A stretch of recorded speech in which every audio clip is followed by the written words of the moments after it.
Please help my mom. That was all it said. 7 words. Shaky handwriting. A child's hand. Marcus stared at the crumpled paper he almost threw away again, and something cold moved through his chest. Not fear, something older than fear. Something that told him he had already waited too long. 6 days. She had been writing to him for 6 days, and he had ignored every single one. If this story already has you holding your breath, hit that subscribe button right now and drop the name of your city in the comments. I want to see just how far this story travels. Now stay with me, because what happens next will change everything you think you know about strangers, silence, and second chances. Marcus Dalton was not a man who read his mail. That was the plain truth of it, and anybody who knew him, really knew him, would tell you the same thing without blinking. His mailbox at the end of the gravel driveway sat crooked on its wooden post like a man leaning against a bar after too many drinks. The red flag had been stuck in the up position for so long that the hinge had rusted solid. He couldn't pull it down even if he wanted to. He hadn't wanted to in years. Most mornings, Marcus walked past that mailbox without so much as glancing at it. He had a garage to open engines, to pull apart oil, to drain, and a thermos of black coffee that got cold too fast no matter what season it was. He was 53 years old, built like a man who had spent 3 decades lifting things that were too heavy for most people, and he had the kind of face that made strangers decide to cross the street before they even had a reason to.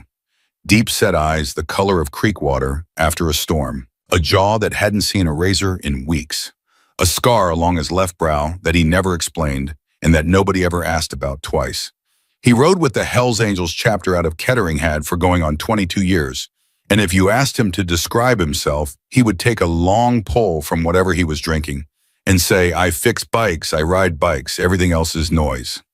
So when the first note appeared in his mailbox on a Tuesday morning, tucked between a credit card offer and a water bill with a red stripe across the top, Marcus picked it up the way he picked up everything he didn't recognize. With 2 fingers, like it might bite him. He read it standing right there at the end of the driveway, gravel crunching under his boots. Please help my mom. That was all. No name, no address, no phone number. Just those 4 words written in pencil on a piece of white notebook paper that had been folded 3 times, like the person who wrote it had been very careful about it, very deliberate. The handwriting was small and uneven, the letters leaning into each other like they were tired. A kid's handwriting. No question about it. Marcus stood there for a moment longer than he would ever admit to anyone. Then he crumpled the note, shoved it in the pocket of his jeans, and walked back to the garage. By noon, he had forgotten it was there. He found it again that night when he was pulling his keys out of his pocket. He stared at the crumpled ball of paper in his palm for about 3 seconds, then dropped it in the trash can beside the workbench. "Kids," he said out loud to no one. Then he turned off the light and went inside. The second note appeared on Wednesday. Same mailbox, same fold pattern, 3 careful creases, same pencil, same small leaning handwriting. But the words were different this time. Please help my mom. She needs help. Marcus read it twice. He turned it over and looked at the back, which was blank. He looked up and down the road in both directions, half expecting to see some kid ducking behind a bush laughing. The road was empty in both directions, just the way it usually was. His nearest neighbor was a 1/4 mile east, an older woman named Helen, who grew tomatoes and waved at him from her porch, but never came any closer than that. The house to the west had been empty for 2 years, ever since the Parkers moved to be closer to their daughter in Columbus. There was nobody, just wind in the trees and the distant sound of a truck somewhere on the highway. Some kind of game, Marcus muttered. He folded the note back up, not because he wanted to keep it, just because it felt wrong to leave it on the ground. He put it in his shirt pocket and went back to work. He almost convinced himself he believed that. Some kind of game. Kids from down the road bored, pulling a prank on the big scary biker because they'd seen his bike in the driveway and decided he looked like someone worth messing with. Almost. But there was something about the handwriting that kept snagging at the back of his mind. He had a niece, his sister Carol's youngest, who was 9 years old and wrote thank you cards to him every Christmas because Carol made all her kids write thank you cards, even to the relatives they didn't know very well.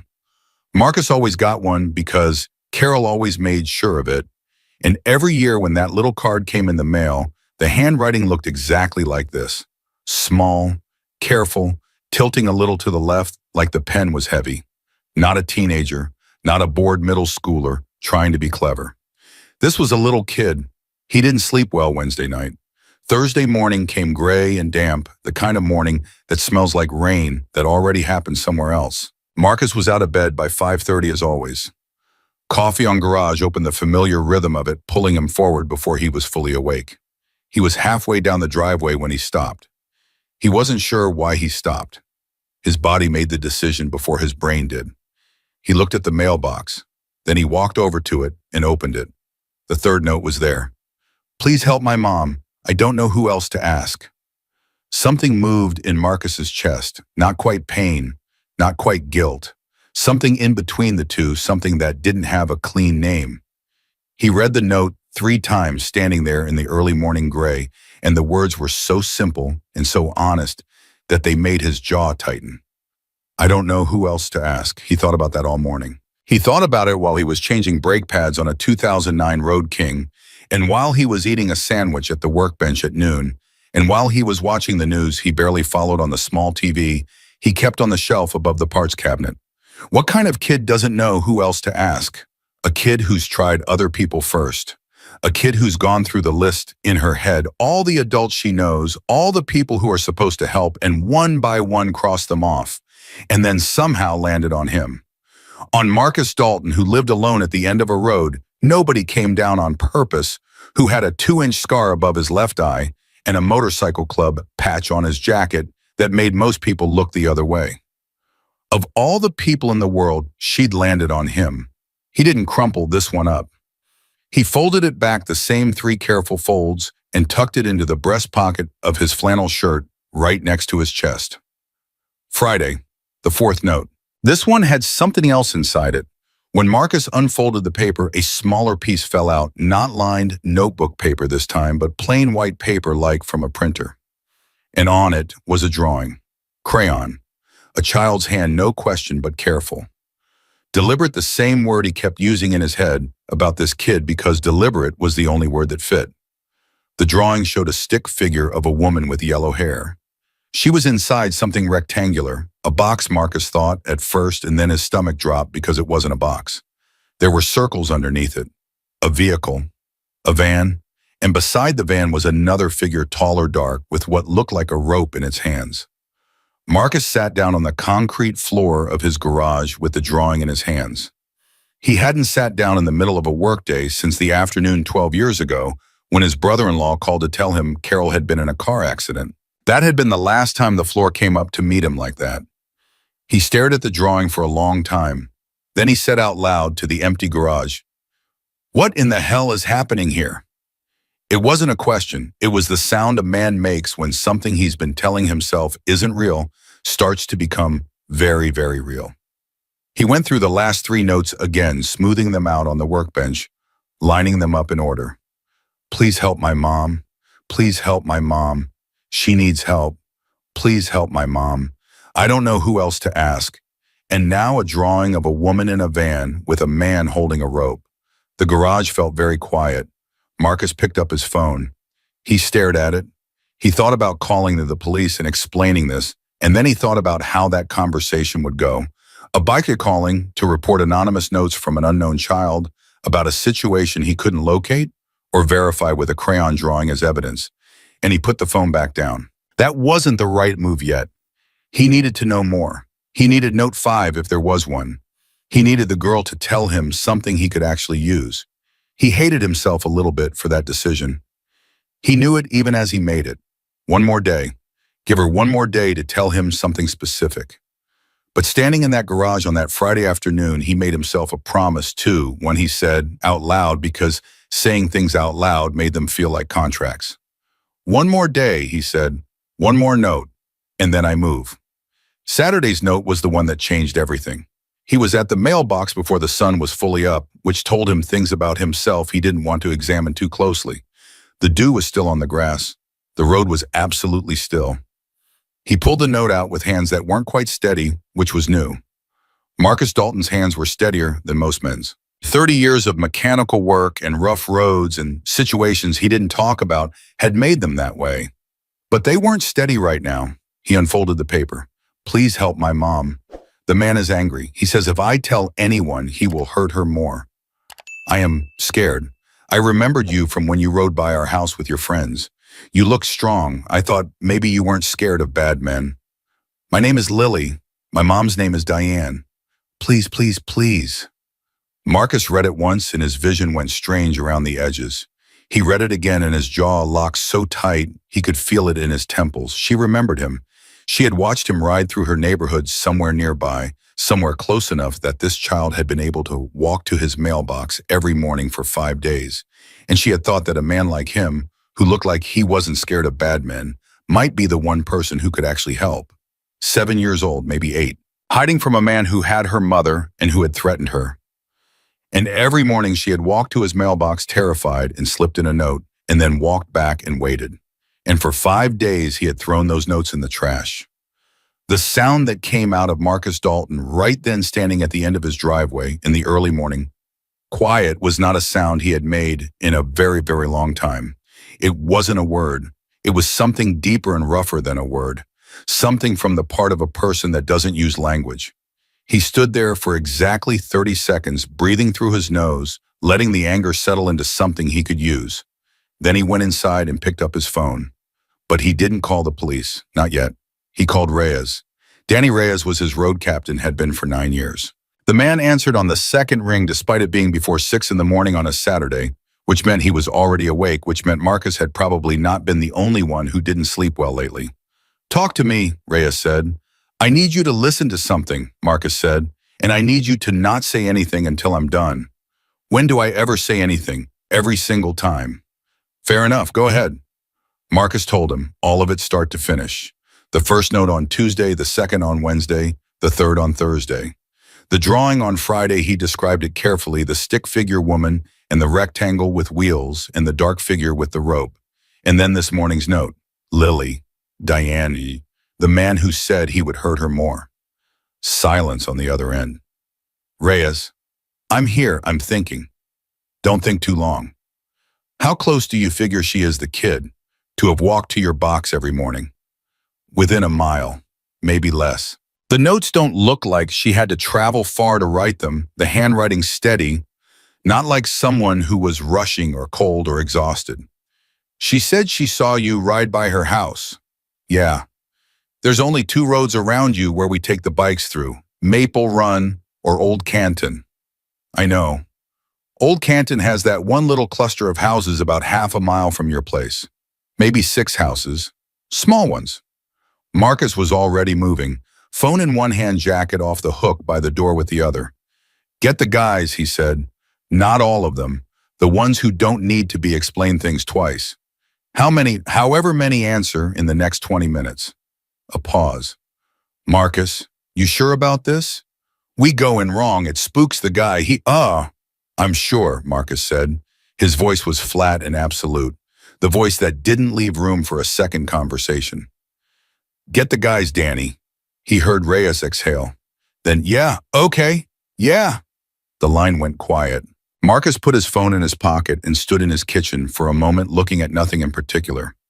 He looked down at the note in his hand, at the small, careful handwriting, at the 2 words at the end that the little girl had written 3 times stacked on top of each other, like she was building something out of them. "Please, please, please."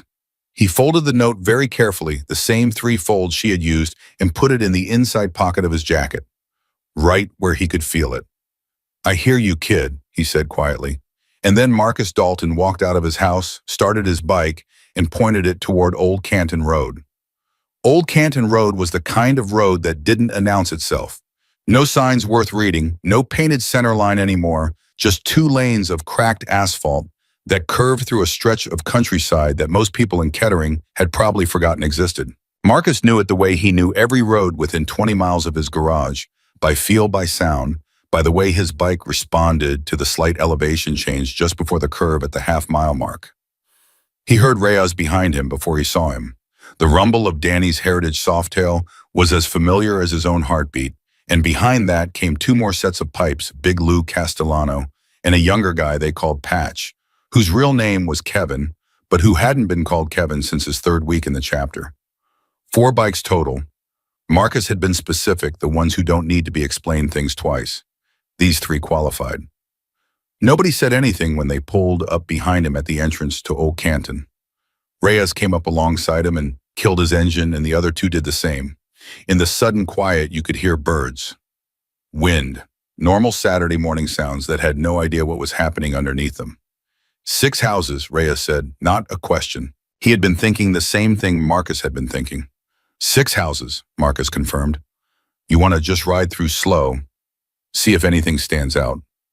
That's exactly what I want to do. Lou leaned forward over his handlebars. Lou was a big man, bigger than Marcus, which was not a small thing, with hands like catcher's mitts and a voice that sounded like gravel in a tin drum. "We looking for a van, white van," Marcus said. He reached into his jacket and pulled out the drawing, the Friday note, the one with the crayon, and held it out. Lou took it and looked at it without expression, then handed it back. "Kid drew that," Patch said quietly. "Yeah." Nobody said anything for a moment. Then Lou said, "Let's ride." They took it slow. Slower than 4 men on Harleys usually went anywhere, because slow was the point. Eyes open, heads moving, watching everything without looking like they were watching anything. That was a skill Marcus had developed over 22 years of riding, in places where being too obvious about your attention could get things started before you were ready for things to start. The first 3 houses were easy to eliminate. A front yard with a swing set, a driveway with a minivan, blue not white, and a scatter of lawn furniture told him what he needed to know about each one without stopping. Regular Saturday morning life. Kids inside, probably. Dogs. People who hadn't slept well either, but for ordinary reasons. The 4th house made Marcus's hands tighten on the grips. Not because of the van, though the van was there. White. Older model, one of the rear windows covered from the inside with what looked like a black trash bag. But it wasn't the van that made him slow almost to a stop. It was the house itself, the way it looked like nobody was meant to notice it. The blinds down on every window. The front walkway with a bicycle lying on its side, a small bicycle, a child's bicycle tipped over and left there like whoever rode it had stopped in a hurry. That bicycle. Marcus looked at it for exactly as long as he needed to, which was 3 seconds, and then he accelerated smoothly past and kept going to the end of the road before turning around. Reyes was already beside him before he finished the turn. 4th house, Reyes said. 4th house, Marcus said. Van's there. And a kid's bike in the front, left on its side. Marcus paused. She's been leaving through the front every morning and coming back the same way. If anyone was watching from inside, they'd see her go. She's been doing it anyway. The quiet that followed that statement lasted about 4 seconds, and in it, Marcus could see the same thing registering on all 3 men's faces. The same thing he'd felt standing at his mailbox an hour ago when he'd read the word please 3 times in a row. A 7-year-old girl walking out of that house every morning with a piece of notebook paper folded in her pocket, knowing what would happen to her mother if she got caught and doing it anyway. Lou made a sound low in his chest. "How do you want to do this?" "Carefully," Marcus said. "We don't know what's inside. We don't know if he's armed. We don't know how many there are. We don't know the layout. I'm not going in that door until I know more." "Then how do we get more?" Patch asked. Marcus looked at the houses on either side of the 4th one. Then he looked at Reyes. Reyes said, "You want to knock on a neighbor's door." "I want you to knock on a neighbor's door. You look less—" Marcus paused, searching for the diplomatic version. "Terrifying," Reyes offered. "I was going to say intense, but yeah." Reyes almost smiled. Almost. "What am I asking?" "Ask about the white van. Say you're looking for a friend who drives a white van. Ask if they know the folks at the 4th house. Keep it casual. See what they give you." Reyes was already off his bike. What happened next took 11 minutes. Marcus knew because he watched the clock on his phone standing at the end of Old Canton Road, with Lou and Patch, all 3 of them quiet, in the way that men get quiet when they're listening hard to everything around them. 11 minutes of birds and wind and the distant highway and his own pulse, which was steadier than it had any right to be. Reyes came back at a walk that had a little more urgency in it than the walk he'd left with. "Family that lives there is named Cortez," he said before he'd even reached them. "Mom and daughter. Neighbor lady says she hasn't seen the mom since Tuesday. Says there's a man she doesn't recognize who started coming around last week. Drives the white van. She thought maybe he was a relative at first, but something felt off, and she'd been thinking about calling someone." "Tuesday," Marcus said. The word landed like a stone. "Tuesday. Reyes repeated. Tuesday was when the first note appeared in his mailbox. The first day Lily walked to his mailbox was the first day the man had her mother. She hadn't waited. She hadn't hesitated. She had started reaching for help the very same day it happened, and she had kept reaching every single morning after that, and Marcus had thrown every single note in the trash. He did not let himself stay in that feeling. He felt it fully for about 4 seconds, the weight of it, the sharp, specific ugliness of it, and then he set it aside in the place he kept things he would deal with later. Right now, it would slow him down. Later, he would carry it properly. "Neighbor, see anything else?" Lou asked. She said she heard a woman's voice raised on Wednesday night. Thought it was an argument. Talked herself out of calling it in. Reyes looked at the ground for a moment. "People do that." "Yeah," Marcus said. "They do." He looked at Patch. "You still carry that Slim Jim in your saddlebag?" Patch blinked. "For bikes. For anything with a lock. I mean, technically, Kevin."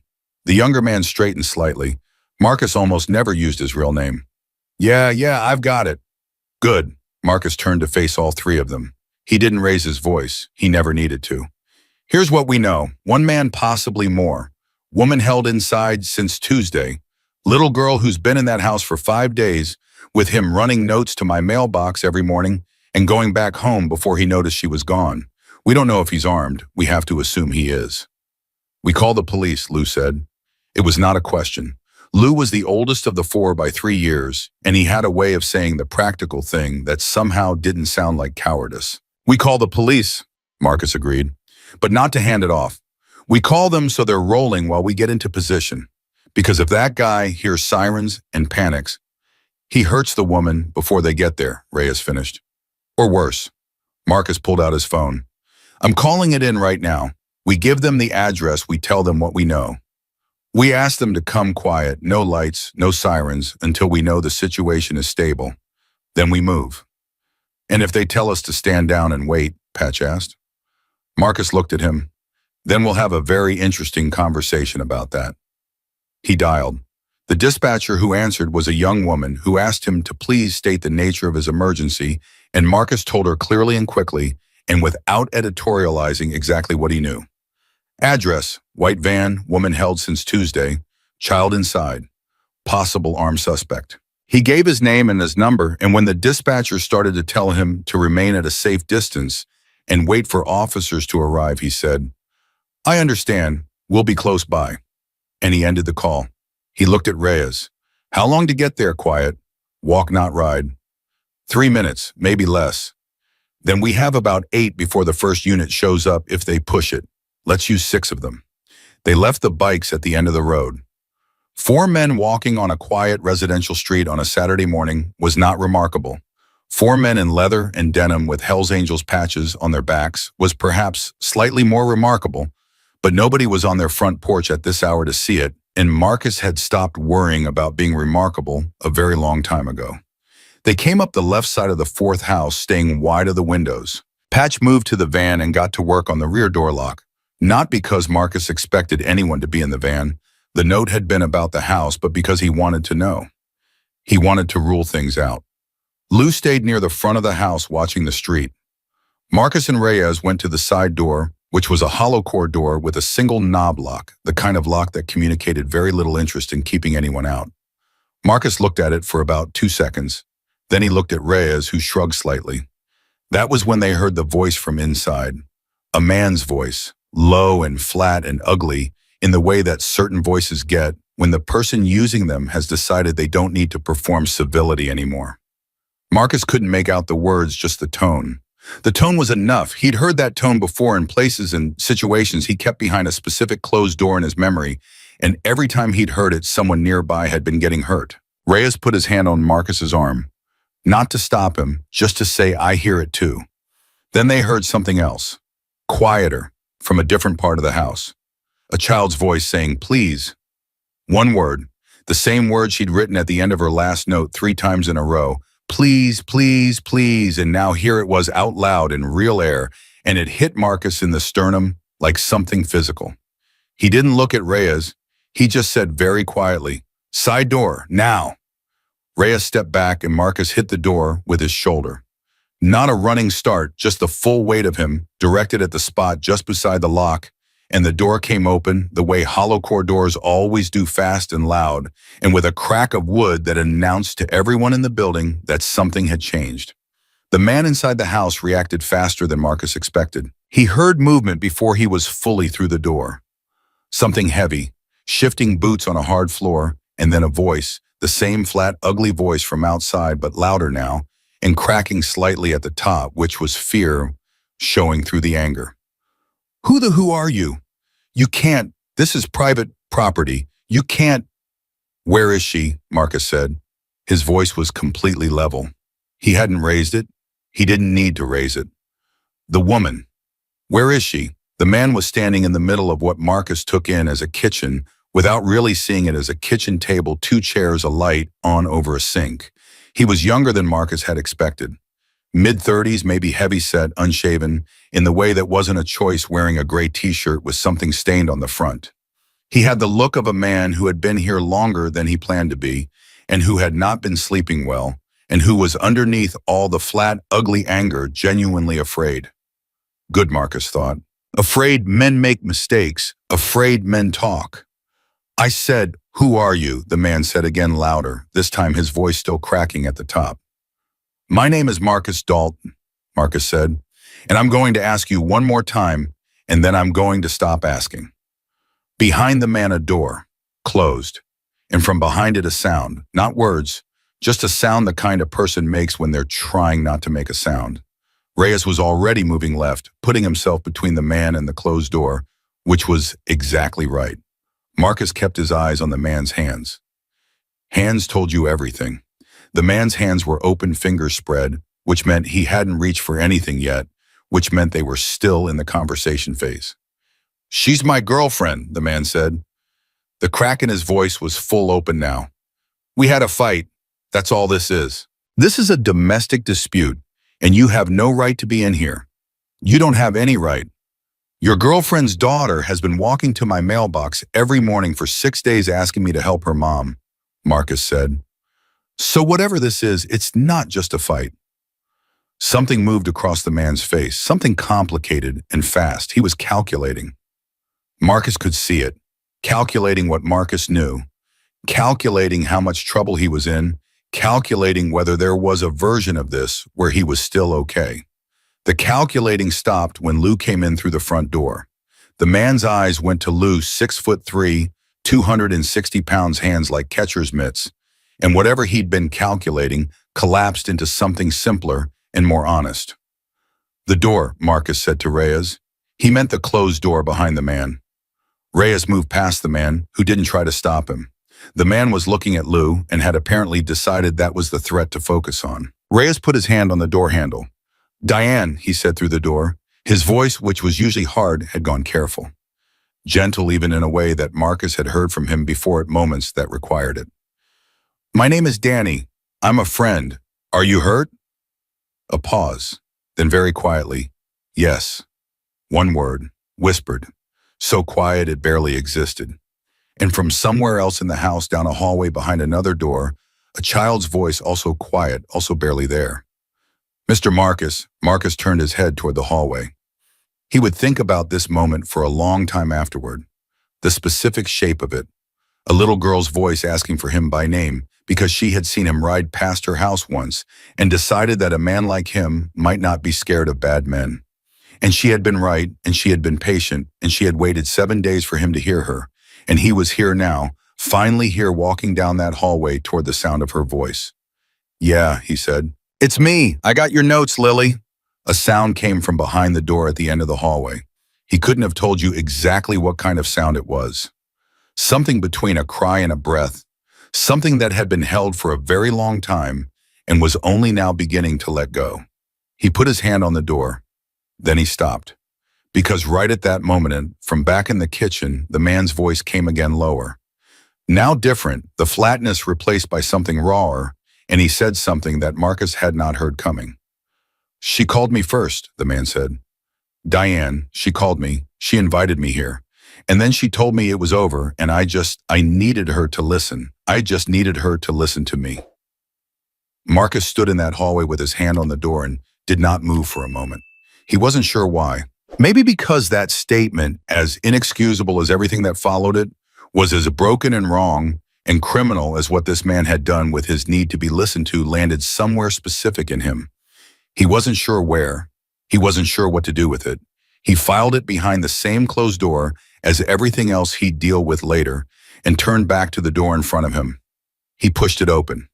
Lily was 7 years old. He could see that immediately. Small, dark-haired, sitting on the floor against the far wall, with her knees pulled up to her chest and her eyes, enormous eyes, the kind that had been wide and watchful for too many days in a row, fixed on him with an expression that Marcus Dalton, who had not cried in front of another living person in over a decade, felt somewhere behind his ribs in a way that was going to take a while to process. She looked at him for a long moment. Then she said very seriously, "You're bigger than I thought you'd be." Marcus crouched down to her level.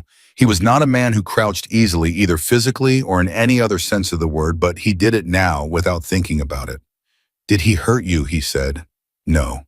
She shook her head. "He just kept telling me to be quiet and to stay in here." She paused. "I was scared he could hear me leaving every morning, but he sleeps late." "You were smart," Marcus said. "Did you read all of them?" she asked. "All the notes?" He held her gaze. "I read them," he said. "Not all of it, but enough of the truth for now. That's why I'm here." She nodded once slowly, like that was the piece she had needed to hear. Then she said, "Is my mom okay?" From down the hallway, they heard a door open, Rhea's voice steady and careful. And then a woman's voice, unsteady, broken at the edges, but real and present and alive, saying something that resolved itself as Marcus listened from the floor of that small room, with a 7-year-old watching him into a single repeated word. "Lily, Lily, Lily." The little girl's face did something Marcus couldn't describe. Something came undone in it. Something that had been locked tight for 6 days released all at once. She scrambled to her feet and went past him at a run, and Marcus stayed where he was on the floor of that room for just a moment longer. One hand braced on the carpet, listening to the sound of the reunion happening at the end of the hallway. Outside, the first siren was beginning, still distant, still a minute away. In the kitchen, Lou's voice and the man's voice had settled into something low and flat that meant the situation was being managed. In the hallway, a mother and her daughter were holding each other with the specific ferocity of people who had not been sure they would get to do that again. Marcus Dalton put his hand on the door frame and pushed himself back to standing. He took a slow breath. Then he reached into the inside pocket of his jacket where he'd been keeping Lily's last note since this morning, and he held it in his palm for a moment. "Please, please, please." He folded it very carefully and put it back where it had been, right against his chest where he could feel it. The sirens arrived before Marcus made it back to the kitchen. 2 units from the sound of it coming in from the main road without lights, but with enough engine noise that anyone who'd been sleeping through the morning was awake now. Marcus heard the cars stop outside, heard doors, heard radios. He moved back through the house, quickly past the hallway, where Diane Cortez was still holding her daughter against her chest with both arms, Lily's face buried in her mother's shoulder. Neither of them making a sound anymore, both of them past the point where sounds were necessary. In the kitchen, Lou had the man seated at the table. Not restrained, just seated with Lou, standing nearby in the particular way that Lou stood when he wanted someone to understand their options clearly. The man Marcus still didn't have a name for him, which bothered him in a technical way, the way a missing piece in a mechanical problem bothers a man who fixes things for a living, was sitting with his elbows on the table and his face in his hands. The fight had gone out of him completely. What was left looked smaller than what had come in. Patch was at the back door when the first officer knocked on the front one. "I'll get it," Marcus said. He opened the front door, and the officer on the other side, young, maybe 26, with the particular look of someone who had been expecting something different, took one long look at Marcus and took one half step back before catching himself. "Sir," the officer said, "we received a call about a domestic situation, possible confinement," Marcus said. "Woman's name is Diane Cortez. She's in the hallway with her daughter. She's hurt, I don't know the extent. There's one male subject in the kitchen. He was not armed as far as we saw. He did not resist." He paused. "We held the perimeter until you arrived." The officer stared at him. "You held the perimeter?" We had reason to believe waiting for full response would put the woman at additional risk, Marcus said. I can explain all of that, but I'd suggest you get your paramedics moving first. A beat.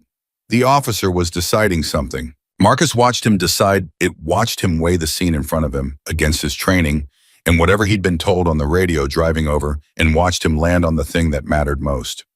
Get the medics up, the officer said to his partner behind him. Marcus stepped back from the door and let the professionals do what they were trained to do. What followed was 40 minutes that Marcus spent mostly standing against the wall of the Cortez living room out of the way, watching the organized chaos of an official response unfold around him. Paramedics came in and went to Diane, who had moved herself to the couch with Lily beside her, still holding the girl's hand with both of hers, like she was afraid of what happened if she let go. A second officer took the man from the kitchen in handcuffs, and Marcus finally got a name overheard from the radio, Craig Ellison, 37, which told him nothing and everything about the shape of what had happened here. Reyes materialized beside him at some point during all of it, appearing the way Reyes always appeared, quiet and sudden, like he'd been there the whole time. She okay? Reyes asked, meaning Diane.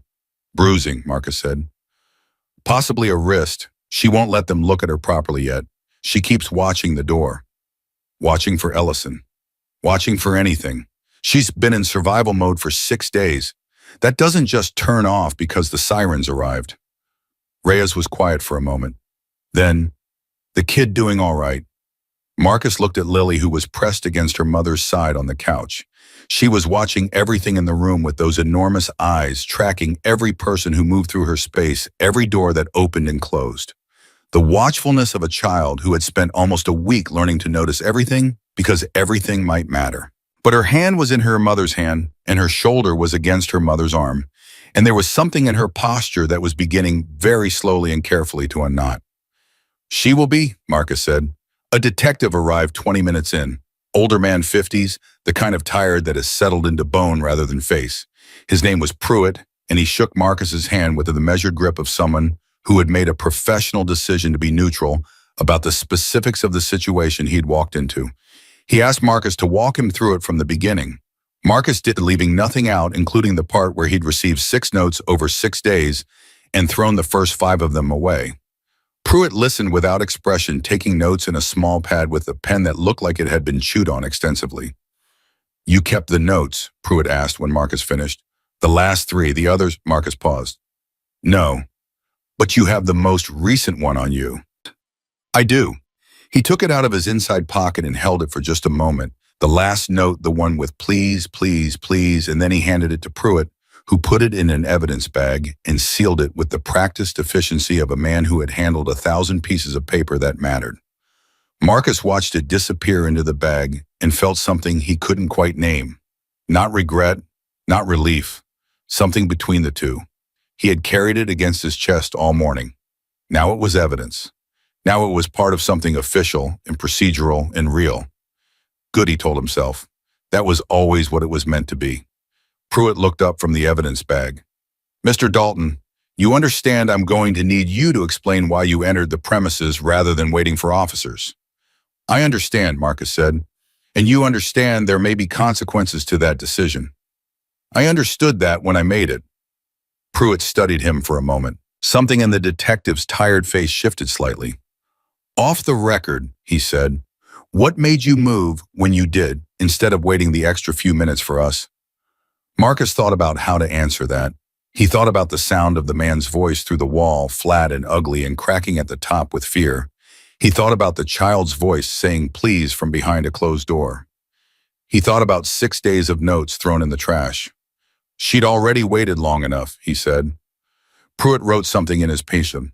Then he capped his pen and said, I'll need formal statements from all 4 of you. Can your men stay available today? We're not going anywhere, Marcus said. It was another 20 minutes before the paramedics convinced Diane Cortez to let them examine her properly. Marcus was sitting on the chair across the room when it happened, and he watched the moment she finally released Lily's hand and let the medic pull up her sleeve. Watched the girl stay exactly where she was, beside her mother, close enough to touch, but giving the adults the space they needed. And he thought that this child's capacity for reading a room and adjusting to it was something that had probably kept both of them safer than they knew. The wrist was fractured.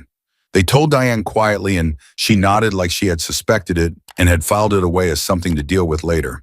There were bruises along her collarbone and jaw that the paramedic photographed carefully and professionally, and without commentary because he was good at his job. She answered their questions in a voice that had steadied considerably from the barely there whisper through the door, and Marcus found himself listening to it the way you listen to something fragile that's proving to be less fragile than it looked.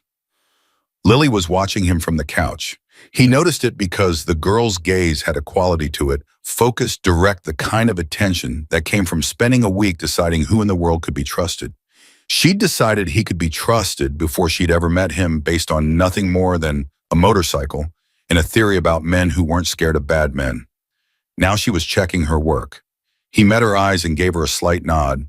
She gave him one back, very serious, very small. 7 years old going on 40. The detective came back into the room to speak to Diane, and Marcus stood and moved toward the hallway to give them privacy. Lily watched him move, and then before he reached the hallway, she said, "Mr. Marcus." He stopped. "Yeah." "Why did it take you so long?" she asked. No accusation in it, genuine curiosity. The question of a child who had worked out that there was a reason for most things and wanted to understand this one.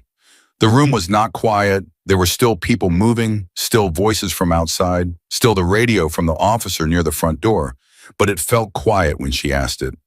Marcus stood in the hallway entrance with his hand on the wall and looked at this small person who had been braver than most adults he knew for 6 consecutive days, and he told her the truth. "I didn't read them fast enough," he said. "The first ones. I should have, and I didn't." She considered this. "Why not?" "Because I didn't think something important was in there," he said. "I was wrong. That's on me." Another pause. The considering look. Then she said, "My teacher says that when you make a mistake, you have to say sorry and try to do better." "Your teacher's right," Marcus said. "Are you sorry?" He held her gaze. "Yeah, Lily, I am." She nodded again, that same serious small nod. Then she said, "You still came, though." "I came," he said. "Okay." She turned back to watch her mother talking to the detective, and the conversation was over, simple and complete and more devastating than most conversations Marcus had had with grown adults in recent memory. He walked into the hallway and stood there alone for a moment with his back against the wall. Lou appeared around the corner from the direction of the kitchen, looked at him, and said nothing, because Lou was the oldest of them and knew when nothing was the right thing. They gave their statements to a second detective over the next hour, all 4 of them in separate conversations, Reyes and Patch and Lou in various corners of the small house, while the official business concluded around them. Marcus went last. He was thorough. He did not minimize his entry into the premises, and he did not exaggerate Ellison's behavior in the kitchen, because accuracy was the only version of this he was willing to give. When it was done, Pruitt came back to him one more time. "Ellison's talking," Pruitt said. His voice was neutral, but there was something underneath it. "What's he saying?" Marcus asked. "Saying it was never meant to go this far. Saying he just wanted to talk to her. Saying he doesn't understand how 6 days happened." Pruitt paused. "They never do." "How long has he known her?" "About 4 months. They dated briefly." She ended it. Pruitt glanced toward the living room. "She's going to need a restraining order and probably a different place to stay for a while. You know anyone who does victim resources in this area?" The question surprised him slightly. "I can find out," Marcus said. Pruitt wrote something on a card and handed it to him. "My direct line. If there's anything she needs that goes through official channels, call that number. We'll move things faster than normal." He looked at Marcus with those tired eyes. "What you did today was not procedure, but the outcome was what procedure is supposed to produce. I'm going to leave that thought right there." He walked away before Marcus could respond, which was probably intentional. Marcus held the card for a moment, then put it in the same pocket that had held Lily's note all morning. He was aware of a particular feeling spreading through him, not pride exactly, and not relief, not yet. Something older and simpler. The feeling of a debt partially paid. Of something owed for 6 mornings of silence beginning to be settled. He found Reyes near the front door watching the street. "Ellison's being taken in now," Reyes said. "Just saw them put him in the car." "Good. What's next for them?" "The mom and the kid." Marcus rubbed the back of his neck. "They need a place to stay. She's got a fractured wrist. She's going to be at the hospital for at least a couple of hours. After that, he thought for a moment. She have anyone? The neighbor said they'd lived there about a year. You get anything else from her? She mentioned a sister, Reyes said. Lives about 40 minutes north. She didn't have details. We'll find out. Marcus looked back toward the living room where Diane was finishing with the detective Lily still beside her, still watchful, still holding her mother's hand. I want to make sure they have somewhere to be tonight. That isn't this house. Reyes looked at him sideways. Since when do you do social services? Since a 7-year-old walked to my mailbox 6 mornings in a row, Marcus said flatly. Reyes held up one hand. Fair enough. The paramedics were getting ready to move Diane when Marcus went back into the living room. She looked up at him when he came in, and this was the first time he'd really looked at her face directly, the first time there had been space for it, and what he saw was a woman who was exhausted down to the molecular level, but who was holding herself together with a specific kind of willpower that he recognized because he'd seen it in himself at various low points. The willpower that says, I do not have the luxury of falling apart yet. Mr. Dalton, she said. Her voice was quiet and careful and steadier than it had any right to be. Marcus, he said. She nodded. Marcus, the detective told me. She stopped. Something moved through her face. He told me Lily had been leaving notes for almost a week. She glanced down at her daughter. I didn't know. I couldn't. He kept us separated. I didn't know she was doing that. She did it every morning, Marcus said, before he was awake. Diane's composure cracked for just a moment, one sharp breath in lips pressed tight, the thing behind her eyes surging forward before she pulled it back down. She never said anything, she said. She never gave it away, not once the whole time. She looked at Lily. How did you even know to do that? Lily from beside her, mother said in a very matter-of-fact voice. I thought about what you always say. You say if you're in trouble, you find an adult you trust.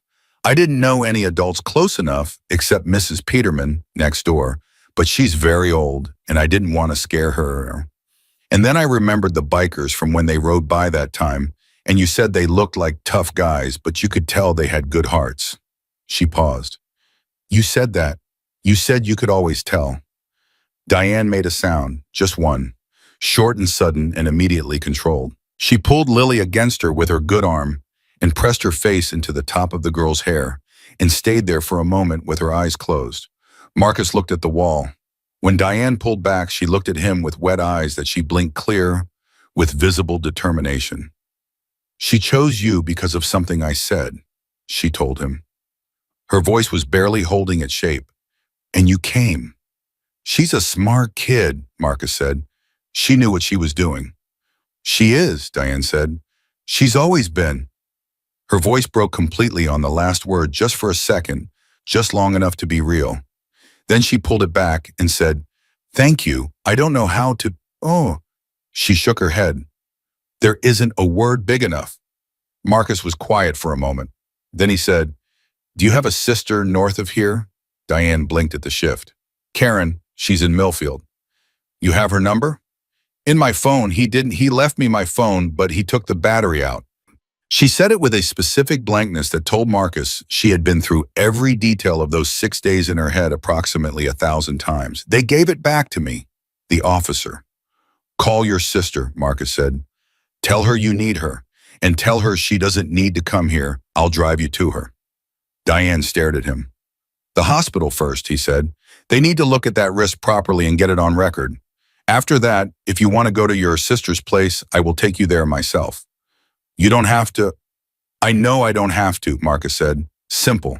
Complete. She held his gaze for a long moment. Then she nodded. Lily, who had been listening to all of this with her head tilted slightly to one side the way children listen when they are making sure they understand exactly what the adults are deciding, looked up at Marcus and said, Are you going to ride your motorcycle to the hospital? No, Marcus said. I've got a truck. She thought about this. Okay, she said in the tone of someone granting approval after careful consideration. Reyes appeared in the doorway behind Marcus and said quietly, Hospital's clear. Pruitt already called ahead. Of course he had. Marcus turned back to Diane. Ready when you are. She stood slowly, carefully, with the careful movement of a person cataloging their own damage as they go.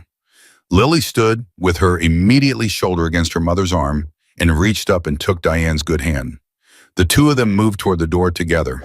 And that was the moment, not the rescue, not the unlocking of doors, not the handcuffs on Ellison, that Marcus felt something settle in his chest that had been unsettled since Tuesday morning when he'd pulled a crumpled note out of his pocket that night and dropped it in the trash without a second thought. Not settled completely.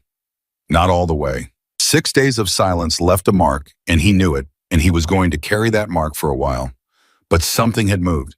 Something that had been in the wrong place was beginning slowly and imperfectly to find its way back. He followed them to the door. Outside, Pruitt was talking to one of the uniformed officers by the first squad car. Lou and Patch were by the road talking quietly. The neighbor from the house to the right, the one Reyes had spoken to earlier, was standing on her front porch, watching everything with the particular expression of someone who had been telling herself for days that she should have called someone and was only now beginning to fully understand that she was right. Marcus saw her looking. He met her eyes across the yard, and she immediately looked away toward the ground. He didn't say anything. He understood the feeling too well to say anything about it. Lily walked out of the house beside her mother into the morning light and stopped for a moment. Her face turned up slightly. She had been inside for 6 days. Marcus watched her adjust to the simple fact of open air and unrestricted sky above her. And it was such a small thing, such an ordinary, irreducible thing, a child standing in the morning light, that the tightness behind his ribs came back sharper than before. Then she looked at him. "Mr. Marcus," she said, "you really did come." "I really did," he said. She reached up and took his hand, not asking, just doing it with the directness of a 7-year-old who had made a decision about a person and was acting on it. Her hand in his was approximately the size of his palm. He looked down at it. "Okay," he said to nobody in particular, or possibly to himself, or possibly to some version of Tuesday morning he couldn't reach anymore. "Okay." And he walked her to his truck. The truck was a 2008 Ford F250 dark gray, with a back seat that Lily climbed into without being asked, and a passenger seat that Diane lowered herself into with the careful, measured movement of someone learning in real time which parts of her body hurt and how much. Marcus didn't comment on either. He started the engine, checked his mirrors, and pulled out onto Old Canton Road, while Reyes watched from the sidewalk with his arms crossed and his chin down, the specific posture of a man who was satisfied with how something had gone but was too experienced to say so out loud. Nobody spoke for the first 2 minutes. That was fine. Marcus had spent enough time around people who'd been through hard things to know that silence right after was not emptiness. It was the sound of a person beginning to believe that the hard thing was actually over. That took time. Rushing it helped nobody. Lily broke it first, the way children always do, because children have a shorter tolerance for silence than adults, and also because they are often the only ones brave enough to say the thing that's sitting in the middle of the room. "Mom," she said from the back seat. "Yeah, baby." Diane's voice was soft and careful, the way it gets when you're managing your own pain and your child's potential pain at the same time. "Are we going to go back to that house?" A beat. Marcus kept his eyes on the road.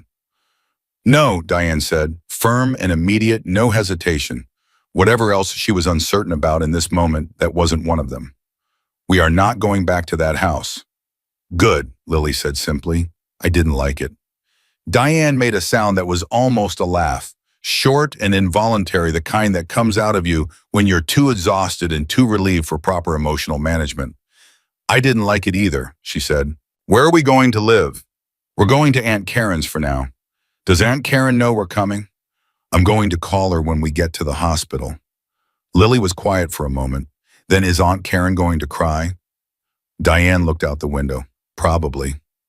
"She always cries," Lily said, not unkindly, just accurately. "At Christmas she cried because the mashed potatoes were good." This time the sound that came out of Diane was fully a laugh, short and broken at the edges, but real, and Marcus felt the temperature in the truck shift slightly, something loosening in the air between the three of them. He said nothing. He let it breathe. The hospital was 14 minutes from Old Canton Road. Marcus knew because he'd driven it before, years back when Lou had come off his bike on Route 9, and Marcus had followed the ambulance in his truck with his hands tight on the wheel and his jaw locked, and had counted the minutes the same way he was counting them now. 14 minutes was 14 minutes. The number didn't change based on why you were driving it. At the 8-minute mark, Diane said quietly, "Can I ask you something?" "Go ahead," Marcus said. "Lily's notes, the first ones." She paused. "What did you think they were?" He thought about lying. Just for a half second, he thought about a cleaner version of the truth. Then he dismissed it because Diane Cortez had just spent 6 days in a room with a man who'd been telling himself a version of events that suited him, and the last thing she needed from Marcus was another man softening reality to protect himself. "I thought they were a prank," he said. "Kids messing around.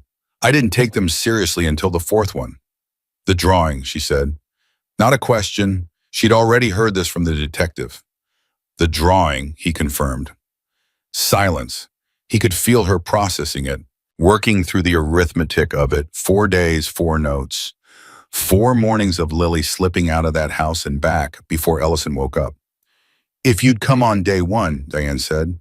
Her voice was very controlled, carefully so. "Or day 2. "Yeah," Marcus said. He didn't dress it up. He didn't explain it or justify it or ask her to understand. He just said, "Yeah," because that was the honest shape of it, and she deserved the honest shape. Another silence. Longer this time. "She picked you," Diane said finally, "out of everyone she could have tried to reach. And she kept going back every morning." "She's stubborn," Marcus said. From the back seat, without looking up from whatever she was examining on her sleeve, Lily said, "I prefer determined." Both adults went quiet for a moment. Then Marcus said, "Where'd you learn that word?" "School," Lily said. "Alderman says stubborn means you won't change even when you're wrong, but determined means you won't stop even when it's hard." Marcus thought about that for what remained of the drive. He didn't say anything else about it. Some things didn't need a response, they needed to be carried. The hospital's emergency entrance was where Pruitt had said it would be, with a nurse already outside who moved to the passenger door before Marcus had fully stopped, which told him Pruitt's phone call had been taken seriously. Diane was out of the truck in 30 seconds. Lily right behind her, and Marcus pulled into the short-term parking and cut the engine and sat there for a moment with his hands still on the wheel. He thought about leaving. Just for a second, the familiar pull of it. He'd done what he came to do. The professionals were handling it. Now Diane had her sister to call and the system to navigate. And Marcus was a man who fixed bikes and rode bikes and said everything else was noise. He could drive back to his garage. He could make another thermos of coffee that would go cold too fast. He could go back to being the man who didn't read his mail. He sat with that thought for exactly as long as it deserved, which was about 4 seconds. Then he got out of the truck and walked into the hospital. The waiting area was the particular combination of too bright and too quiet that hospitals achieved at all hours. Diane was already at the intake desk. Lily was beside her, holding her good hand, and she looked up when Marcus came through the doors with the same tracking gaze she'd been using since the moment he found her cataloging, assessing, filing away what she learned. When she saw him come in, something in her posture shifted, relaxed slightly, the way a room relaxes when the last person arrives and you can finally close the door. He sat down in the row of plastic chairs closest to the desk and stretched his legs out and waited. Because that was what was needed now, waiting and being present for it. A hospital intake process for a domestic violence situation moved with its own particular rhythm, slower in some places than you'd want, and faster in others, with intake nurses who were trained to be thorough, and a social worker who appeared within 20 minutes and spoke to Diane in a low, steady voice that Marcus couldn't hear from where he was sitting, but whose tone he recognized. The tone of a professional who had done this many times and who had learned to carry the weight of it without letting the weight show, because showing the weight didn't help the person in front of them. Lily came and sat beside Marcus while her mother was being examined. She sat the way she did, everything directly without preamble, making the decision and executing it. She climbed into the chair beside him, which was slightly too high for her feet to touch the floor, and arranged herself and looked straight ahead at the wall opposite. They sat like that for a minute. Then Lily said, "Do you have kids?" "No," Marcus said. "Did you ever want them?" The question sat there. It was the kind of question only a child or someone with nothing left to lose would ask a man they'd known for less than 2 hours. Marcus found that he didn't mind it. "I thought about it once," he said, "a long time ago." "What happened?" "Life went a different direction." She considered this with the seriousness she brought to everything.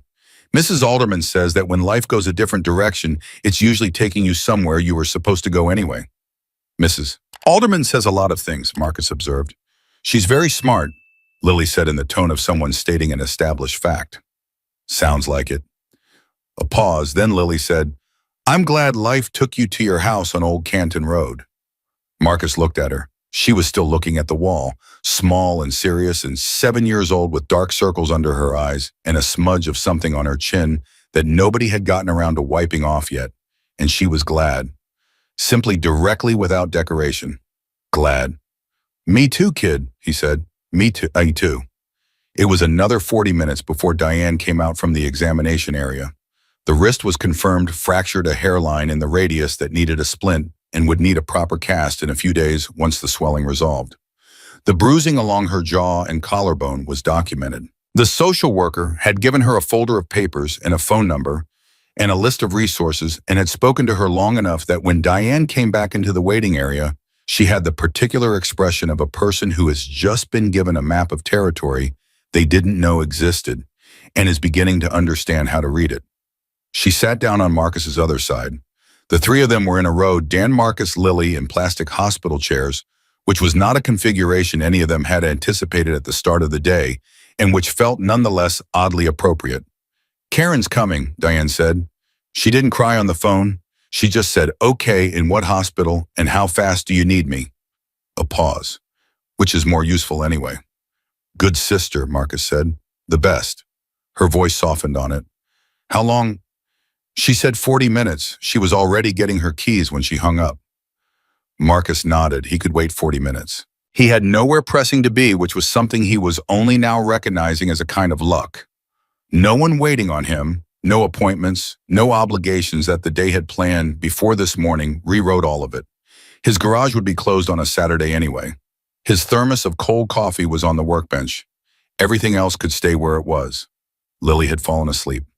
He noticed it the way you notice things that happen gradually, or at least she had been upright and watchful, and then she had not bent her head, having found the armrest of her chair at some point in the last few minutes, and her breathing having slowed to the deep and uncomplicated rhythm of a child who had finally, after 6 days of sleeping with one ear open and one eye on the door, decided that it was safe enough to really sleep. Diane noticed too. She looked at her daughter for a long time without speaking. Then she said very quietly so as not to wake her, she didn't sleep. The whole time. I could hear her through the wall. She'd be up at all hours, and when she did sleep, it was light restless.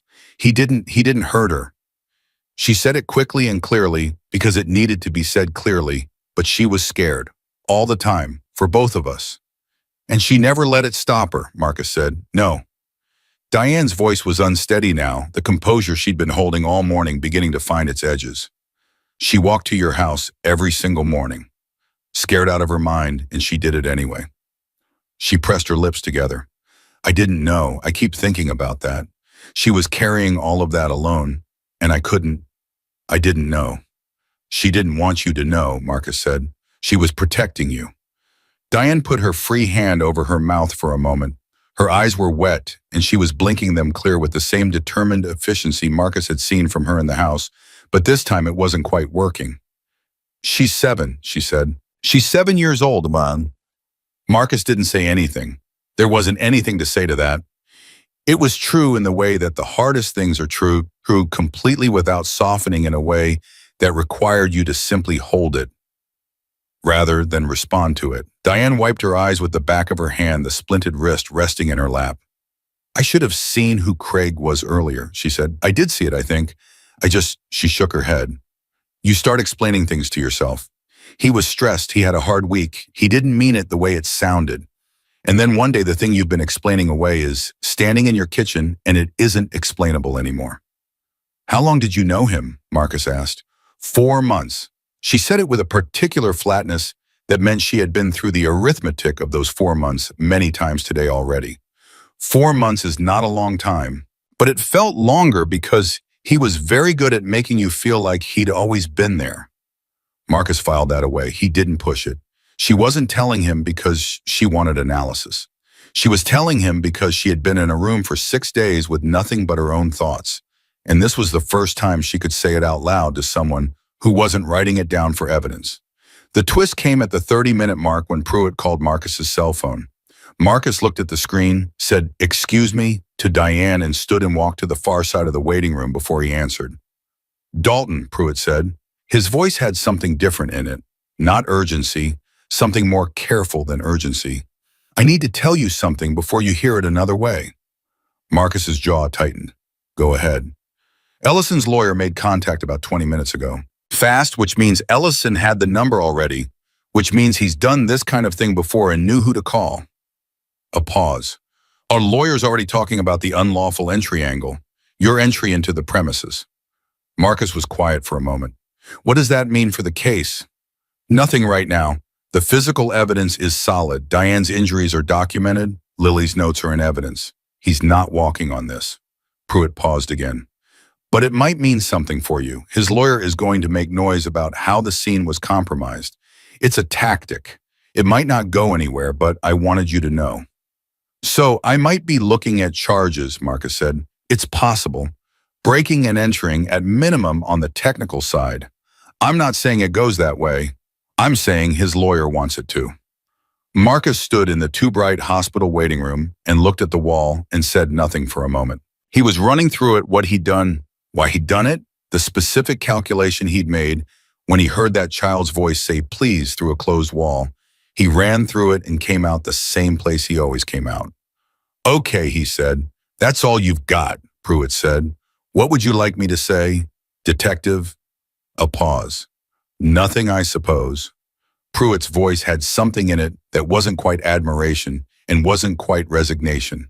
Somewhere between the two. "I'll keep you informed. You might want to speak to someone in the legal department." "I know a few people," Marcus said. He ended the call and stood there for a moment. Then he turned around and walked back to the chairs. Diane looked up at him with the reading expression, the one that said she'd watched his face during the call and had already started drawing conclusions. "Problem," she said. "Potentially," Marcus said. He sat back down and told her the short version, because she had a right to know, and because a woman who had managed 6 days of survival in a room didn't need information filtered for her. When he finished, Diane said, "His lawyer is going to try to use the way you got us out to help him." "That's what it sounds like, because you didn't wait for police." "Yes," her jaw tightened.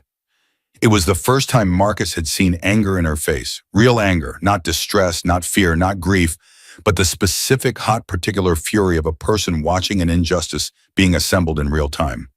"If you'd waited," she started. "We don't know what would have happened," Marcus said, steady and even. "But you're out. Lily's out. That happened. Whatever comes next for me, it happened." Diane looked at him for a long moment. "I will testify to everything," she said. "Every single thing, whatever you need from me." "Let's hope it doesn't come to that," Marcus said. "But if it does," "I know," he said. "Thank you." Lily stirred slightly in her chair, made a small sound, and then went still again without waking.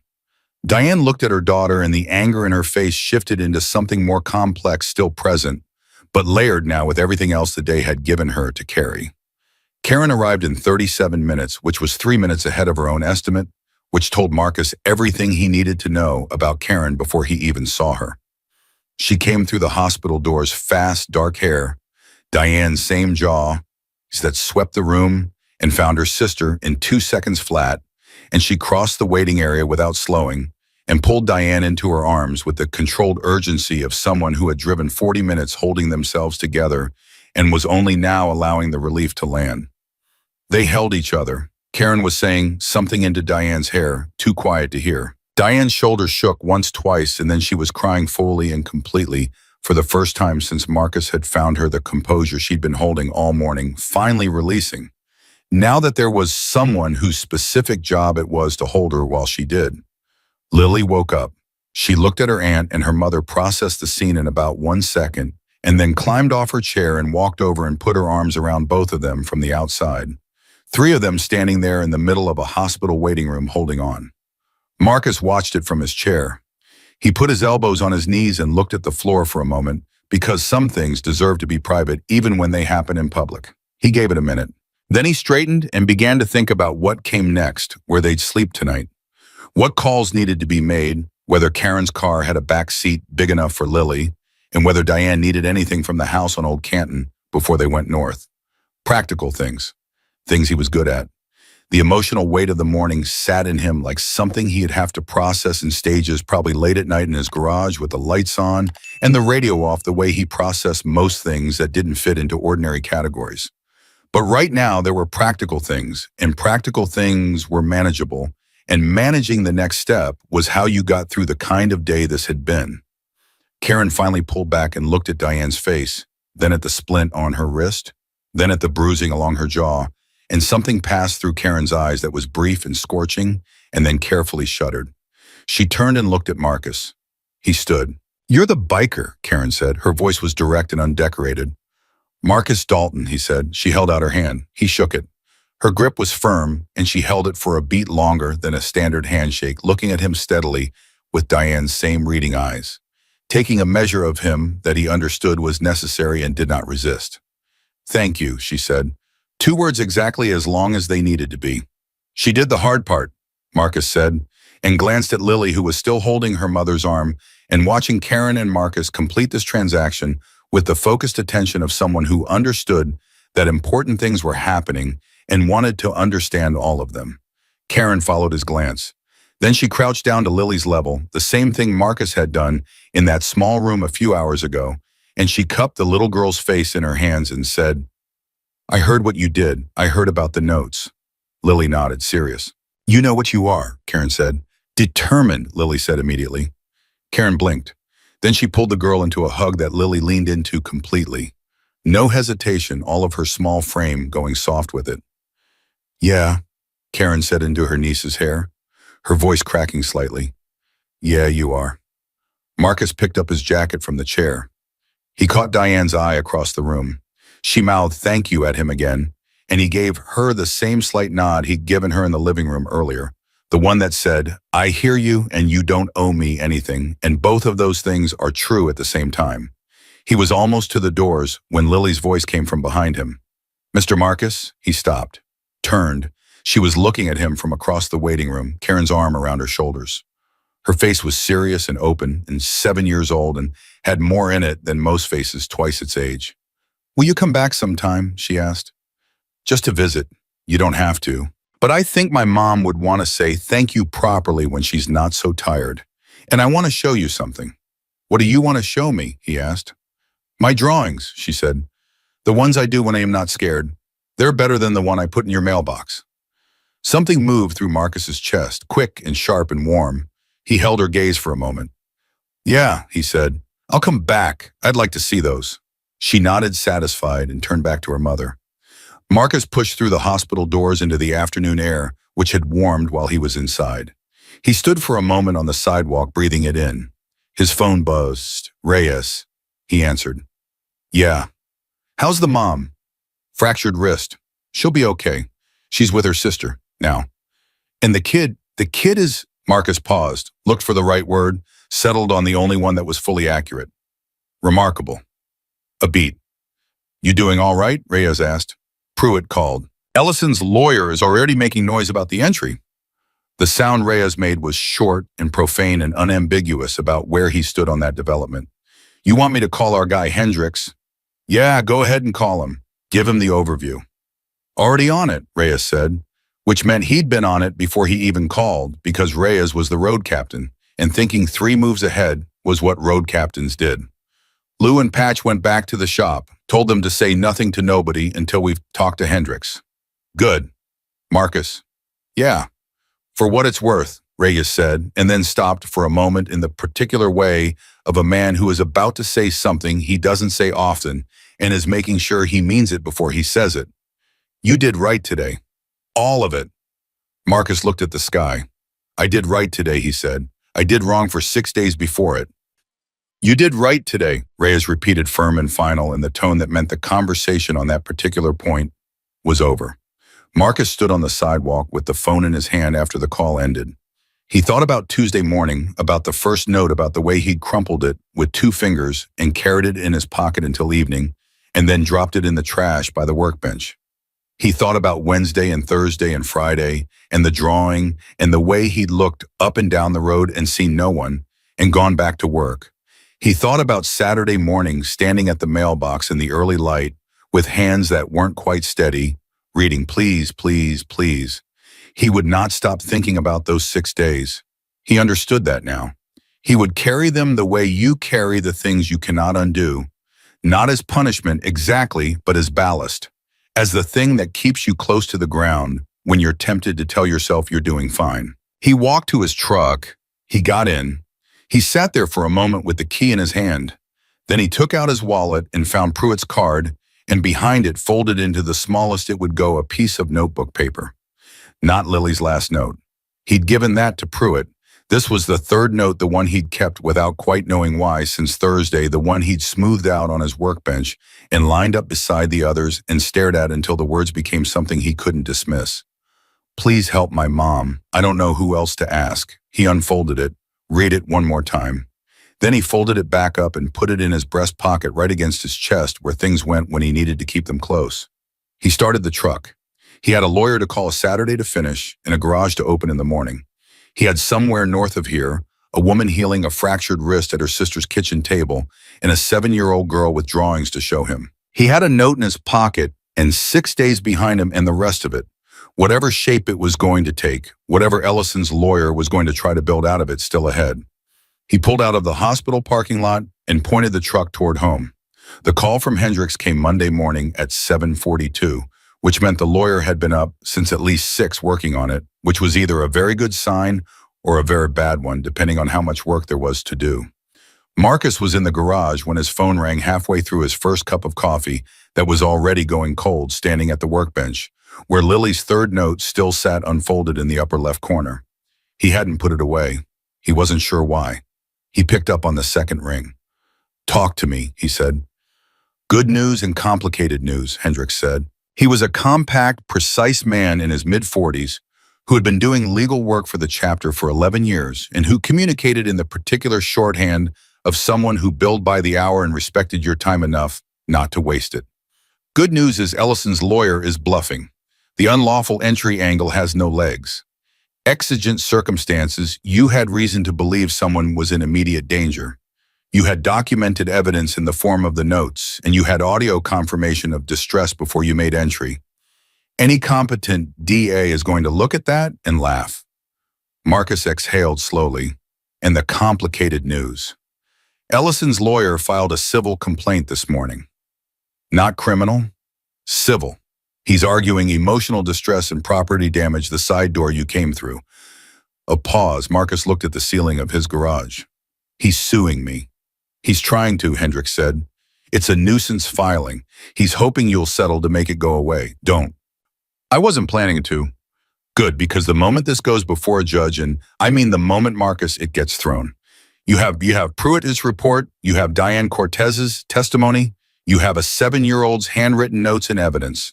Craig Ellison is a man who held a woman against her will for 6 days and fractured her wrist and is now suing the person who got her out. Hendricks paused for emphasis. No judge in this state, no jury in this country. So we let it go to court. We let it go to court, Hendricks confirmed. And while we're at it, I'd suggest you keep your head down. Don't talk to press if any show up and let Pruitt's office handle the public narrative. Press, Marcus repeated. Pruitt filed the report Friday afternoon. These things get around. A careful pause. The notes are part of the public record now, Marcus. The story about the little girl in the biker's mailbox. I've already had 2 calls this morning from people asking if you're available for comment. Marcus stood very still at his workbench. He had not thought about this dimension of it, the specific shape of a story like this in a world where stories move fast and far and didn't ask permission. What did you tell them? That my client has no comment and is cooperating fully with law enforcement, Hendricks said, which is what I'll keep telling them. But I wanted you to know it's out there. Marcus ended the call and put the phone down and stood there for a moment with both hands on the workbench. He looked at Lily's note. He looked at it for a long time. Then his phone buzzed again. A number he didn't recognize. He let it go to voicemail. It buzzed again 20 minutes later. Different number. He let that one go too. By noon, he had 17 missed calls. Reyes showed up at the garage at 12:30 without calling first, which was Reyes' way of saying the situation had escalated past the point where a phone call was sufficient. He came in through the side door, the actual side door of the garage, not the one they'd broken on Old Canton Road, and stood with his arms crossed and watched Marcus work on the carburetor he'd been pretending to focus on all morning. "You know it's on the news," Reyes said. "I had a feeling." "Local first, then somebody picked it up regional. Pruitt's office put out a statement." He paused. "They mentioned the notes. They mentioned you by name." Marcus set down his wrench. "How bad is it?" "Bad is the wrong word." Reyes unfolded his arms and reached into his jacket and pulled out his phone and turned the screen toward Marcus. It was a news article. The headline read, "Little girl left notes in biker's mailbox every day for a week. He came with his club and brought her mother home." Marcus read it. His jaw tightened once about halfway through where the article mentioned the 6 days. It didn't soften the timeline. It said what it was. The notes went unanswered for 6 days before Marcus acted. He appreciated the accuracy and hated it in equal measure. "Comments section," Reyes said. "I don't need to read the comments section. Most of them are, I don't need to read the comments section, Danny." Reyes put his phone away. "People are calling you a hero," he said. Flat and simple, just delivering the information. Marcus picked his wrench back up. "People are calling me something I'm not." "You got her out." "On day 7. He said it without heat, just accuracy. "Got her out on day 7. Hero is a word for people who don't wait 6 days. Reyes was quiet for a moment. He had known Marcus long enough to know when an argument would take hold and when it would simply pass through, and this was one of the latter. He leaned against the workbench instead and changed direction. "Pruitt called me too, by the way. Ellison's arraignment is Wednesday. Diane's already given her full statement. Pruitt says the case is solid." "Good." "He also said," Reyes stopped. Marcus looked up. "What?" "He said the neighbor, the one I talked to Saturday morning, the one who heard Diane's voice raised on Wednesday and talked herself out of calling. She went in and gave a statement on Sunday. Voluntarily." He paused. "She was pretty torn up about it." Marcus set the wrench down again. He thought about the woman on her front porch watching everything, looking away when he caught her eye. He thought about what Reyes had said in the kitchen of that house very quietly. People do that. Yeah, they do. "What's her name?" Marcus asked. "Helen," Reyes said. "Helen Marsh. She's 71. Lives alone." Helen. Marcus thought about that for a second. His nearest neighbor to the east was named Helen. Grew tomatoes waved from her porch. Different Helen, different road, but the same specific ache of recognition. "She going to be all right?" he asked. "Pruitt said she's going to be fine legally. She didn't do anything wrong, but..." Reyes paused. "She told Pruitt she wished she'd called. Said she'd been telling herself all week that it was none of her business." None of her business. Marcus turned that phrase over. He understood it the way he understood the crumpled note in the trash can. The way a person constructs a wall between themselves and something uncomfortable and calls the wall minding their own business and believes in the wall completely right up until the moment the wall comes down and they see what was on the other side. "She did the right thing when it mattered," Marcus said. "That's something." "Yeah," Reyes said. "It is." They were quiet together for a moment, the particular silence of two men who had known each other long enough that silence was just another form of conversation. Then Reyes said, "You going to call Diane check-in?" "I was going to give her a few days," Marcus said. "Let things settle." "She called the shop," Reyes said, "this morning, looking for your direct number. I told her I'd pass the message." Marcus straightened in. "She all right?" "She said she was fine. She said she wanted to talk to you when you had time. No urgency," her words. He pulled a piece of paper from his jacket pocket, an actual piece of paper written in Reyes's tight, economical handwriting, and set it on the workbench. "Karen's number. That's where they are." Marcus looked at the number. He thought about Diane on the couch in the hospital waiting room, managing her pain and her daughter, and her own composure all at the same time. He thought about the way she'd said thank you twice without any decoration around it. He picked up his phone and dialed. Karen answered on the third ring. "Dalton," she said without any greeting before it, which he found he appreciated. "How's she doing?" he asked. "Better than she was, worse than she's pretending." A pause. "That's Diane. She's been like that since she was 12. She gets hurt, and she squares her shoulders and she manages it, and then 3 weeks later, she falls apart on a Tuesday afternoon for no apparent reason, when in fact she's been falling apart the whole time just very neatly. Is she safe there? Restraining order went through this morning, Karen said. Pruitt's office moved fast on it like you said they would. A beat. Thank you for that, for knowing who to call. I just passed along a card, Marcus said. You keep saying things like that, Karen said. You keep minimizing what you did. I'm going to ask you to stop doing that. Marcus said nothing. Hold on, Karen said. He heard movement, a door, footsteps. Then Diane's voice came on the line, slightly hoarse, careful around the edges, in the way voices get when a person has been crying recently and doesn't want that to be immediately apparent. Marcus, she said. How are you? He asked. I've been better, she said. I've been much worse. Right now I'm somewhere in the middle, which feels almost like progress. A pause. My wrist hurts. Karen is feeding me soup even though I keep telling her I can eat real food.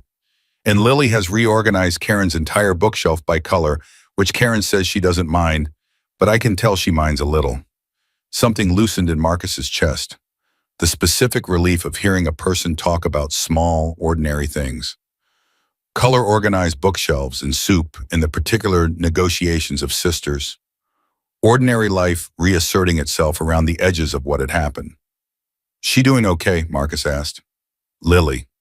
She slept 11 hours Saturday night, Diane said. 11 hours straight. I kept checking on her.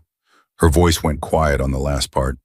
She talked to a counselor yesterday, a woman Pruitt's office recommended.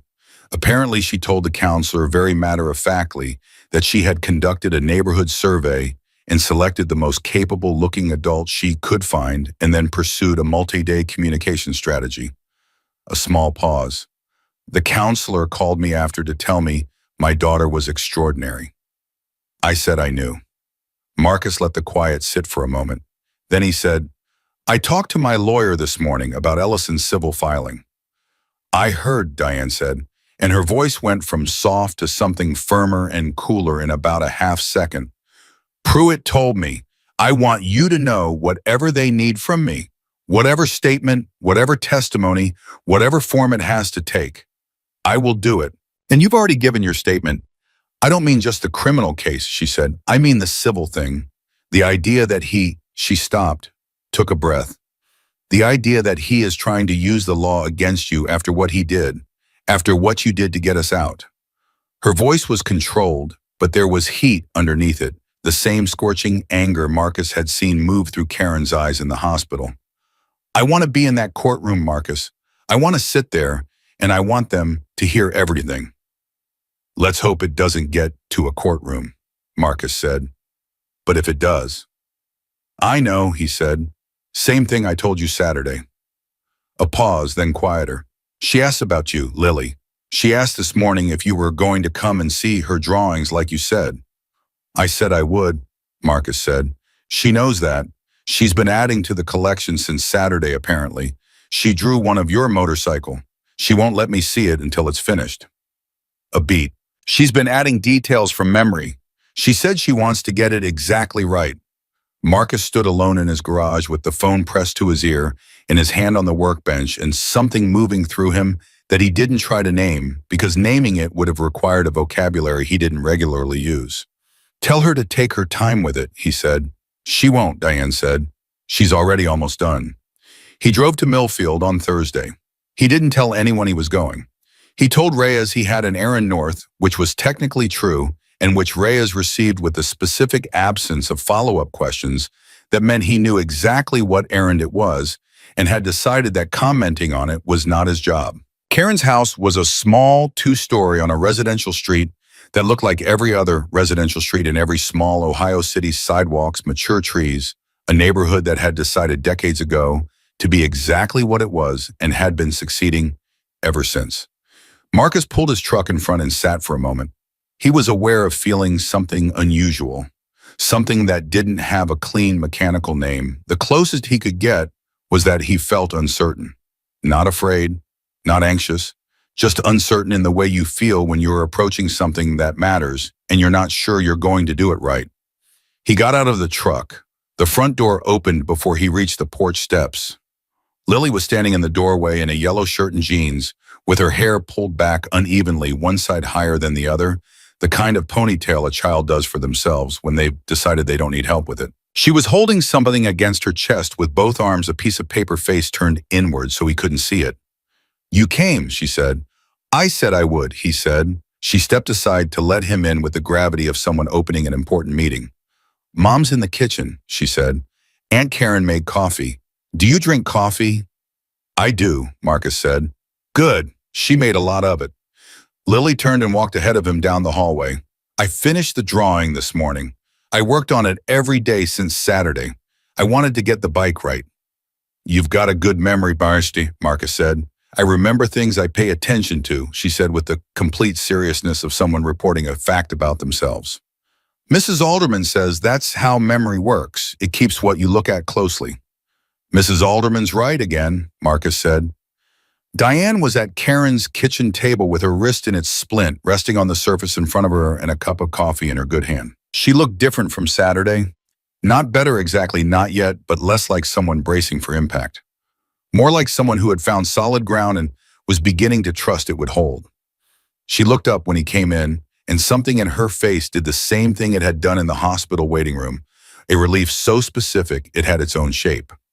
"You found us," she said. "Your sister gave good directions," Marcus said. Karen appeared from the other side of the kitchen and poured coffee into a mug and set it in front of the chair across from Diane without commentary or ceremony, which Marcus appreciated. He sat.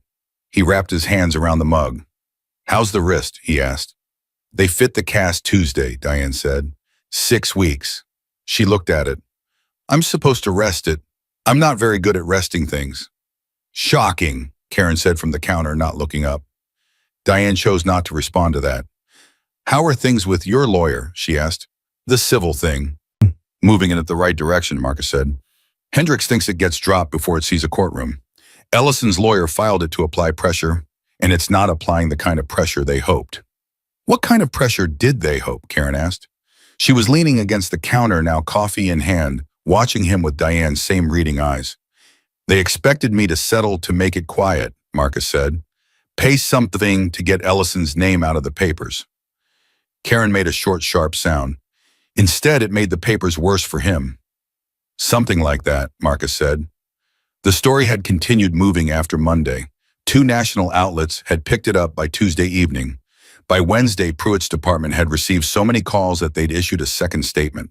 Marcus had read it and noted with a specific private relief that it was accurate, no embellishment, no hero narrative layered on top, just the facts stated plainly, which was all he'd wanted. The facts were enough, more than enough. What he hadn't anticipated, what no one had quite prepared him for, was the particular dimension of the story that the public had latched onto. Not him, not the rescue, not even Ellison and the legal proceedings. What people kept coming back to in every article and every comment and every phone message left at the garage from people he didn't know was Lily. The notes. The image of a 7-year-old girl in a frightening situation, making a plan, executing it with patience and precision for 6 consecutive mornings, trusting that someone would eventually hear her. She had become, without anyone choosing it, a kind of story that people needed right now. The kind that says something true and simple about what a person is capable of when they love someone they need to protect. "She knows," Diane said. "About the news coverage," Karen told her. Marcus looked at Lily, who had been sitting at the kitchen table the whole time, still holding the drawing against her chest, listening to the adults talk with her characteristic, focused attention. "What did you think?" he asked her. Lily considered the question seriously, the way she considered everything. "I think it's a little strange that people want to talk about me," she said. "I just wrote some notes. I didn't think it was that special. I didn't know what else to do." "That's what makes it special," Marcus said. She thought about that. "Mrs. Alderman says..." "I know," Marcus said. "Mrs. Alderman says a lot of things. She says that courage isn't the same as not being scared. She says courage is being scared and doing the thing anyway." She paused. "I was very scared every morning, but I thought about Mom and I just walked out the door." The kitchen was quiet for a moment. Karen was looking at her coffee. Diane's hand, the one not in the cast, had moved to her collarbone, pressing lightly against the bruised skin there. in the way people touch wounds that are healing. Marcus looked at Lily, who was looking back at him with those enormous, direct, entirely unself-conscious eyes. "Can I show you now?" she asked. "The drawing." "Yeah," he said. "Show me." She unfolded her arms and turned the paper over and set it on the table in front of him. It was done in colored pencil, not crayon. More controlled than the Friday drawing, more deliberate, and that word again, the one that fit her better than any other. The motorcycle was the centerpiece, and she had gotten it right in the ways that mattered, not every technical detail, but the feel of it, the weight of it, the way a bike like that occupies space and communicates something about the person riding it. Behind the motorcycle, very small, was a figure. A man done in careful lines, dark jacket, one hand on the handlebar. And in the lower right corner, in small, neat letters, Mr. Marcus, Day 7. Marcus looked at it for a long time. He was aware of his jaw being tight and of a pressure behind his eyes that he had not experienced in public in a considerable number of years and was not going to experience now. He breathed through his nose and looked at the drawing and kept his face exactly where it was supposed to be. "You got the bike right," he said. His voice was level. He was proud of how level it was. "I looked at it very closely," Lily said. "That day, when you were talking to the police. I memorized as much as I could because I knew I wanted to draw it." She looked at the paper. "It took me 4 days to get the handlebars right." "They're right," Marcus said. She nodded, satisfied. Then she said, "You can keep it if you want. I made it for you anyway." Something moved in Marcus's chest that required a moment to navigate around. He looked at the drawing one more time. Day 7, not day 1. Not the day he should have come. The day he came. She had written Day 7 and meant it as a fact and not a judgment because she was 7 years old and she had chosen what to remember about him, and she had chosen this, the motorcycle, the man, the day it ended rather than the days before it. "Thank you," he said, and meant it in the complete way, the way you mean something when you have no other words around it. She smiled. It was the first time he'd seen her smile fully, without the watchfulness around the edges, without the monitoring of the room. Just a smile, simple and sudden, and 7 years old. "You're welcome," she said. He stayed for 2 hours. Karen refilled the coffee twice. Diane told him in pieces, and without rushing, some of what the 6 days had been like, not everything, not yet, but what she was ready to say out loud. He listened the way he was learning to listen, which was without trying to fix it, or respond to it, or move it toward a resolution. Just holding it, making room for it. That was what was needed, and it was something he could do. At one point, Lily disappeared upstairs and came back with a stack of other drawings she wanted to show him. And he looked at all of them with the same seriousness she had shown his notes. A horse, a house that might have been Karen's. A woman with dark hair that was clearly Diane, a cat that Lily explained with some indignation was a real cat she had seen once, and everyone always thought it was a dog. He looked at each one and said something true about it because they deserved something true. When he stood to leave, Diane walked him to the door. Karen stayed in the kitchen with Lily and gave them the space without being asked because Karen was someone who understood what spaces needed to be given. At the door, Diane said, "Can I ask you something I've been wanting to ask since Saturday?" "Go ahead," Marcus said. "When you were in the hallway," she said, "and you heard her. Before you opened it, Bradford, what were you thinking?" He considered the question honestly. "I was thinking I'd already made her wait long enough," he said, "and that was the last second I was willing to let go past." Diane nodded slowly. She was looking at him with an expression that had everything in it, the grief and the relief and the anger and the gratitude all layered over each other in the way that real feelings layer, not clean and separate, but mixed together and complicated and true. "I'm glad you read it," she said. The last note. "I'm glad something in you made you read it that morning." "She made me read it," Marcus said. "She kept coming back." "She did," Diane said. "That's who she is." A pause. "And what you did when you finally read it, that's who you are." He didn't have an answer for that. He wasn't sure he was ready for it. He held her gaze for a moment, and then he said, "Take care of that wrist." "I'm trying," she said. He was almost to the truck when Lily called from the doorway. She'd followed them to the front of the house without either of them noticing quiet on her feet, the way she was quiet about everything when she wanted to be. "Mr. Marcus," she said. He turned. She was standing in the doorway with her arms at her sides and her hair still uneven on the two sides in her yellow shirt and her enormous eyes that had seen too much in the last week and had not looked away from any of it.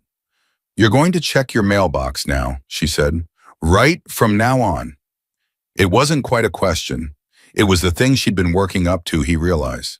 The thing she'd been building toward through the coffee and the drawings and the 2 hours of careful, ordinary conversation. This was what she needed to say.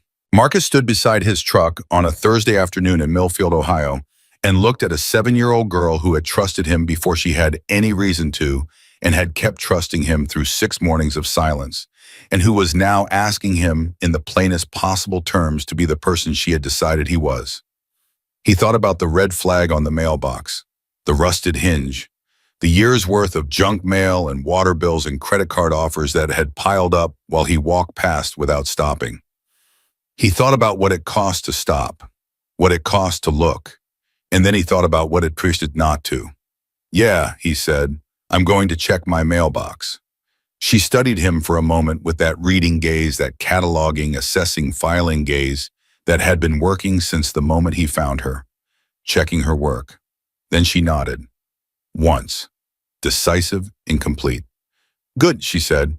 Marcus got in his truck. He started the engine. He looked in the rearview mirror before he pulled out, and Lily was still there in the doorway watching him go with Diane's hand on her shoulder and the afternoon light behind them both. He drove home. He took it to Old Canton Road on the way, not because it was the fastest route, but because some things needed to be looked at directly rather than avoided. He drove past the 4th house, which was quiet and official looking now, with a notice on the door, and he drove past the spot where they'd left their bikes Saturday morning, and he drove the full length of the road to where it met the main highway. Then he turned and drove home. When he pulled into his own driveway, he cut the engine and sat for a moment. The gravel, the garage, the crooked mailbox at the end of the drive with the rusted red flag in the permanent up position. All of it exactly where he'd left it this morning. All of it looking slightly different than it had looked before. The way things look slightly different after they've been part of something that changes your understanding of what ordinary life can contain. He got out of the truck. He walked to the mailbox. He pulled it open. 2 pieces of mail, a water bill and something from the county assessor's office. He took them both out and held them. Then he reached into the inside pocket of his jacket and took out Lily's 3rd note, the one he'd been carrying since Thursday of last week, the one that said, "Please help my mom."